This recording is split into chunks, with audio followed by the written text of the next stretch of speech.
Healthcare that doesn't bankrupt you upon using it.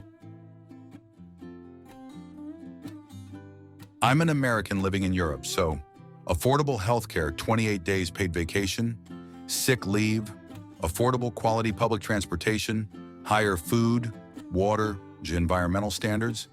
Seriously, I can never go back. Americans should be raging in the streets all the time. Being able to walk to the shops, gym, school, just fecking walking anywhere without needing a car. Not having to worry so much about getting shot at work or at school or anywhere for that matter. The bread.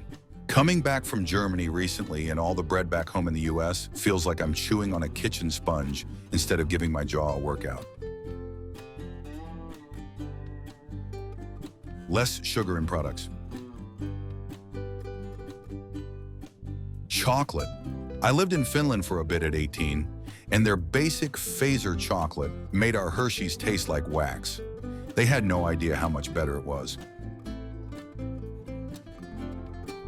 Fewer additives in their food. There's a reason I lost 19 pounds when I studied abroad in London. The only way I was able to lose weight in America was through weight loss surgery. Mocha hotness. Food not filled with crazy chemicals. A lot of additives allowed in the US are banned in other countries. Appropriate drinking age. This whole have to be 21 years old is fecking stupid. Can die for the country and drive a killing machine? Can own a killing machine, but can't handle a drink? Stupid. Reasonable gun laws. Rad architecture, lots of great food, exposure to a bunch of different cultures and languages without having to take a long flight. Good cheeses. Odd construction, 116.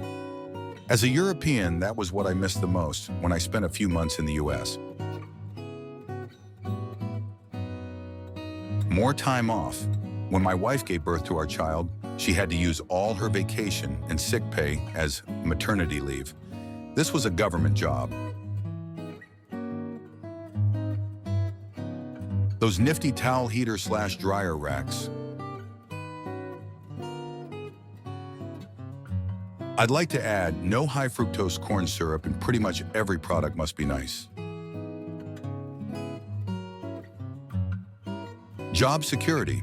In the EU, there are certain rules employers must comply with for terminations, including advance notice. There is also a works council process in some cases that employers must comply with before layoffs can take place. In the US, they can pretty much terminate you same day in many cases. The ability to fly out to major world cultural and historical sites for just a weekend and have it cost relatively little.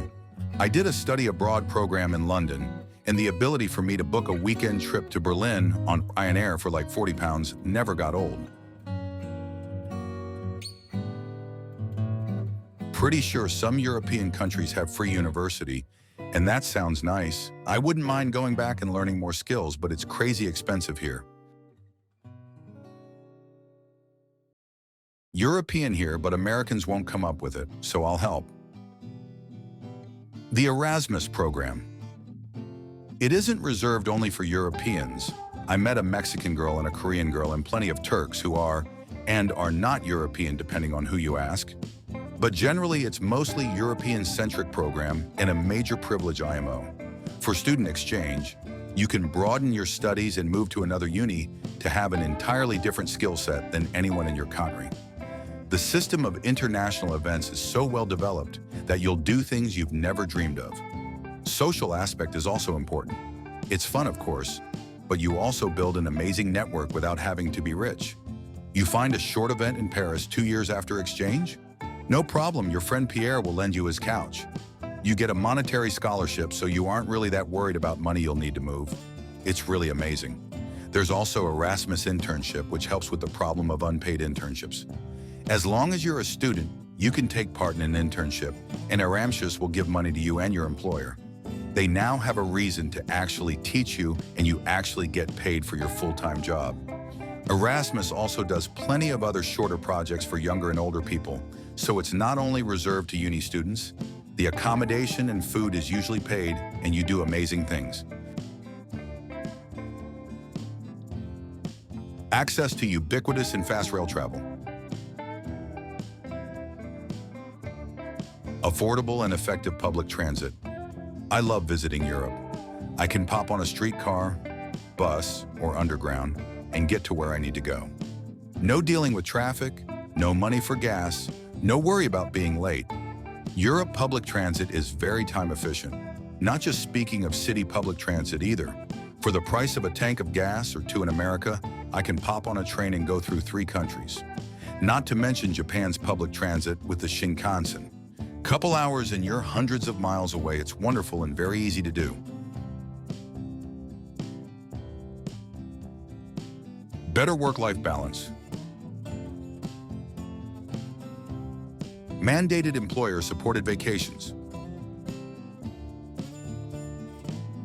Historical sites. Fruits and vegetables that taste good. Long as hell lunch breaks. I once worked in the US office of a French company. Folks in France would see movies on their lunch break. Some would play full tennis games, shower afterwards, then return to work. Some would go home and take a nap. My lunch breaks.